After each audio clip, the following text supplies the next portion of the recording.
Problem یہ تھا کہ کراچی سے ڈھاکہ کیسے جایا جائے.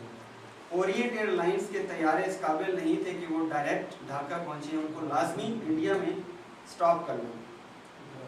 اس وقت جو اس ایئر لائن کے ڈائریکٹر جنرل تھے وہ بھی گورے تھے، انگریز تھے، اور پاکستان میں اس وقت شروع میں خدمات سر انجام دے رہے تھے.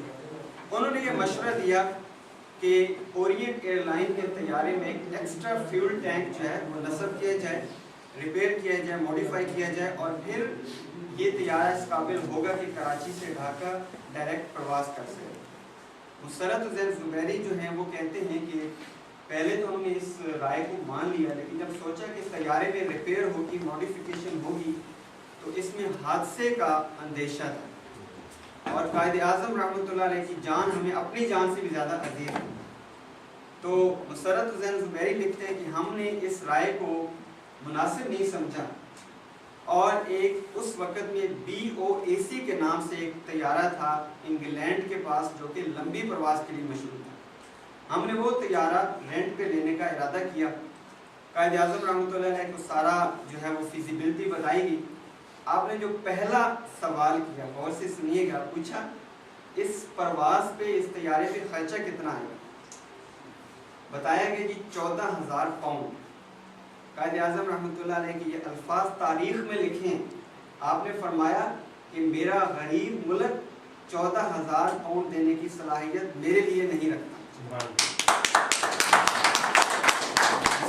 زبیری صاحب نے کہا کہ ہمارے پاس اور کوئی چارہ کار نہیں تھا، چنانچہ اس وقت کی ریلوے کے کچھ انتہائی قابل انجینئرز نے آخری حل سوچتے ہوئے ڈیکوٹا طیارے کے اندر ہی ایک ایکسٹرا فیول ٹینک لگائی، اور 19 مارچ 1948 کو قائد اعظم رحمۃ اللہ علیہ کراچی سے ڈھاکہ تشریف لے. یہ تھا اس واقعے کا اینڈ. اس سے آپ اندازہ لگا لیں کہ بانی پاکستان رحمۃ اللہ علیہ کو اپنے نئے بننے والے ملک پاکستان سے کتنی محبت تھی، اور آج یہ نام لینے کی ضرورت نہیں ہے. آپ سب جانتے ہیں، روزانہ خبروں میں، پاک ٹاک شوز میں آپ دیکھتے ہیں کہ آج کے سیاستدان اور آج کے جو ہمارے لیڈرز بنے ہوئے ہیں، ان کے ایکسپینسز، ان کے ڈیلی کے اخراجات، اور ایک ملک سے دوسرے ملک جانے میں جو لوگوں کا جمع غفیر ہوتا ہے ان کے ساتھ کتنے اخراجات اٹھائے جاتے ہیں. جنوری 1938 کی بات ہے.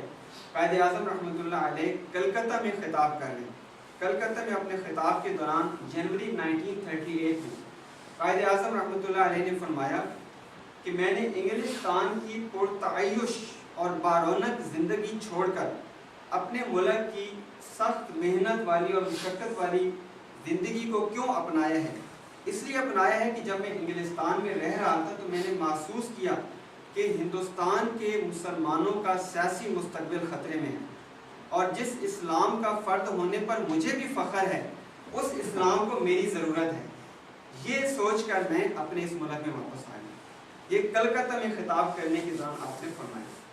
اور اسی طرح جون 1938 میں بمبئی میں خطاب کرتے ہوئے قائد اعظم رحمۃ اللہ علیہ نے فرمایا، اس وقت مسلم لیگ نئی بنی تھی، مسلم لیگ کا جھنڈا لہراتے ہوئے بمبئی میں قائد اعظم رحمۃ اللہ علیہ نے فرمایا کہ یہ جھنڈا دیکھ لو، یہ جھنڈا نیا نہیں ہے، یہ جھنڈا آج کا نہیں ہے، یہ جھنڈا صدیوں پرانا ہے، اور یہ جھنڈا ہمیں ہمارے نبی اکرم صلی اللہ تعالی علیہ وسلم نے عطا فرمایا ہے، لیکن ہماری نااہلیوں کی وجہ سے اور ہماری نالائقیوں کی وجہ سے ہم اس جھنڈے کی پہچان کھو چکے ہیں. آج اگر ہماری قوم کو اللہ تعالیٰ نے ایک دفعہ پھر شعور دیا ہے اور ہم بیدار ہو گئے ہیں، تو آئے ہم سب مل کر یہ عہد کرتے ہیں کہ ہم اس جھنڈے کی رونق کو قائم رکھیں گے اور اس جھنڈے کو کبھی گرنے نہیں دیں گے. یہ آپ نے 1938 میں جون میں بمبئی میں خطاب کرتے ہوئے آپ نے فرمایا. میرے دوستوں اور بھائیوں، آج کی اس محفل میں، اس میٹنگ میں ہم قائد اعظم رحمۃ اللہ علیہ کو خراج تحسین پیش کرنے کے لیے اکٹھے ہوئے ہیں، اور یقیناً آپ کی لائف ایک پورا انسائکلوپیڈیا ہے. We cannot explore, we cannot discuss all things in a short period of time. آپ کی زندگی ہمارے لیے پوری ایک رہنمائی ہے. صرف چند باتیں جو آپ کی زندگی کے روشن پہلوؤں میں سے ہیں وہ میں آپ سے جو ہے وہ شیئر کرنا چاہ رہا تھا. اسلامیہ کالج پشاور میں آپ نے 1944 میں خطاب کرتے ہوئے فرمایا کہ ہم نے پاکستان کا مطالبہ زمین کا ایک چھوٹا سا ٹکڑا حاصل کرنے کے لیے نہیں کیا، بلکہ ہمارا مقصد ایک ایسی تجربہ گاہ حاصل کرنا ہے